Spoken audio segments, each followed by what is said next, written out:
রাজশাহী বিশ্ববিদ্যালয়ের কেন্দ্রীয় ছাত্র সংসদের সাধারণ সম্পাদক সালাউদ্দিন আম্মার সংগঠনের তহবিল থেকে প্রায় 24 লাখ টাকা নিয়েছেন। বিল ভাউচার জমা দিয়েছেন মাত্র 5,49,000 টাকার। 18,39,000 টাকা খরচের ভাউচার জমা দেননি। অন্যদিকে রাকসুর তহবিল থেকে ভিপি মুস্তাকুর রহমান জাহিদ নিয়েছেন প্রায় 13 লাখ টাকা। তিনি 99,924 টাকার ভাউচার জমা দিয়েছেন। হিসাব না দেওয়ার তালিকায় রয়েছেন এজিএস সহ আরও 8 জন সম্পাদক।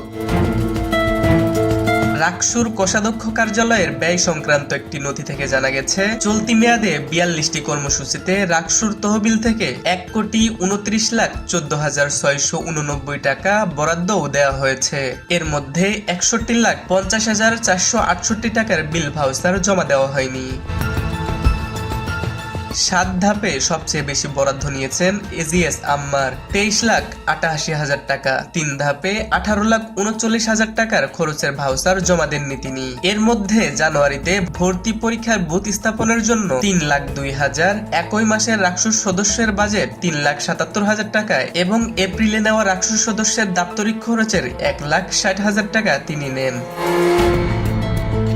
এই বিষয়ে জানতে চাইলে এজিএস আম্মার বলেন, ভর্তি পরীক্ষার সময় ব্যয়ের উপর ভ্যাট যোগ করা হবে জানা ছিল না, ফলে সমন্বয় করে বিল তৈরি করতে একটু সমস্যা হয়েছে। তাছাড়া সদস্যদের মধ্যে একজনই হিসাব না দেওয়ায় সম্মিলিত বাজেট জমা দেওয়া হয়নি।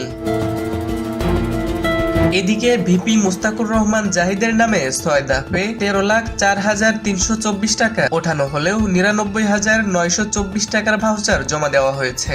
বাকি 12,40,400 টাকার ভাউচার জমা দেওয়া হয়নি।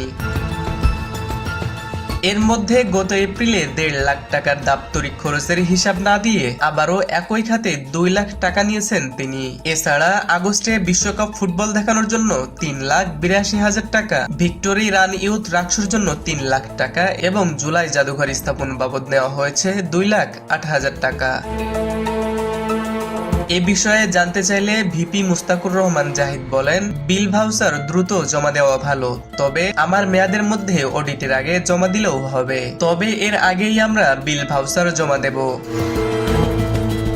আম্মারের পর সবচেয়ে ব্যয় করেছেন ক্রীড়া সম্পাদক মোহাম্মদ নার্গিস খাতুন। তার নামে 7 ধাপে 15,71,626 টাকা নেওয়া হয়েছে। এর মধ্যে 13,97,126 টাকার ভাউচার এখনো জমা হয়নি। এরই মধ্যে রাকসুর গেমস বাবদ 2 ধাপে 12,72,340 টাকা নেওয়া হয়েছে। এ বিষয়ে রাজশাহী বিশ্ববিদ্যালয়ের ছাত্রদলের সভাপতি সুলতান আহমেদ রাহি বলেন, রাকসুর তহবিলে টাকা আসে শিক্ষার্থীদের চাঁদায়, ফলে এটা কৃষক, শ্রমিক, দিনমজুর সহ নানা পেশার মানুষের কষ্ট অর্জিত টাকা। এই টাকাকেও নিজস্ব রাজনৈতিক স্বার্থে ও ব্যক্তিগত কাজে ব্যবহার করবে, এটা আমরা চাই না।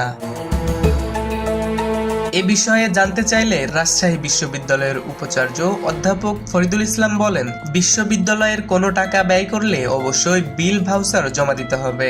রাকসুকেও এই প্রক্রিয়া মেনে চলতে হবে। তিনি বলেন, প্রতিটা সভায় হিসাবের বিষয়ে স্বচ্ছতা বজায় রাখার তাগিদ দিয়েছি। রাকসুর প্রতিনিধিরা একটু সময় চেয়েছেন। হিমুর রহমান, নিউজ বাংলা .নিউজ, ঢাকা।